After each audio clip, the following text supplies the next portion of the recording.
On the cover of the book, you see a picture of the Donetsk City Airport as it was being destroyed in the summer of 2014. And we put that image on the cover of the book because it really conveys a lot about the dynamic of the Ukraine crisis. The airport itself was reconstructed at great expense in 2011, 2012, and was sort of shiny and new. And it was named after Sergei Prokofiev, who himself, an ethnic Russian, was born in Donetsk and incorporated themes from Ukrainian folk songs into his works. Over the course of the early conflict in eastern Ukraine in spring-summer 2014, this monument to interethnic cooperation and the promise of globalization was systematically destroyed. The real tragedy of it was that ultimately 700 people died in the fighting, almost 10% of the total casualties in the war, was that it was a fight over a superfluous asset, a non-functioning asset. It didn't serve any military purpose, and ultimately the battle for the Donetsk airport and the image of the Donetsk airport itself is indicative of the broader dynamic at play in the Ukraine crisis, where everyone ends up losing. Everyone is worse off at the end, and really very little has been gained. So we started this project in part because we weren't satisfied with the prevailing explanations of the Ukraine crisis, many of which point to either Russia's alleged imperialism and its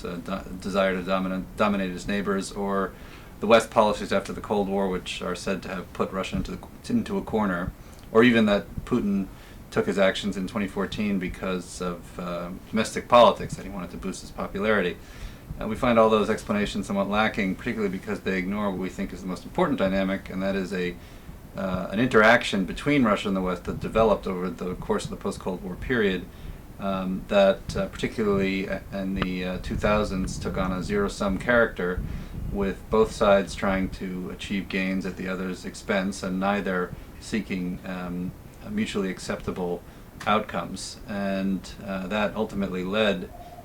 we argue, to the negative-sum, ruinous dynamic or outcome that we see today. As we describe in the book, the crisis in and around Ukraine is really part and parcel of a broader dynamic that's occurring throughout the post-Soviet Eurasia region, where Russia-West competition is having these really deleterious effects. And as such a complex problem where so many people have actually died in recent years, there's not going to be a big fix, quick solution that will make it all go away in one shot. It's going to take a long process of negotiation and mutual compromise to reach some sort of better outcome. But the first step, we argue, is that we should really open up the discussion without preconditions and without preconceived notions about where it would lead, and get Western countries, Russia, and the countries in between at the table in order to discuss the future of the region and what might be a mutually acceptable framework for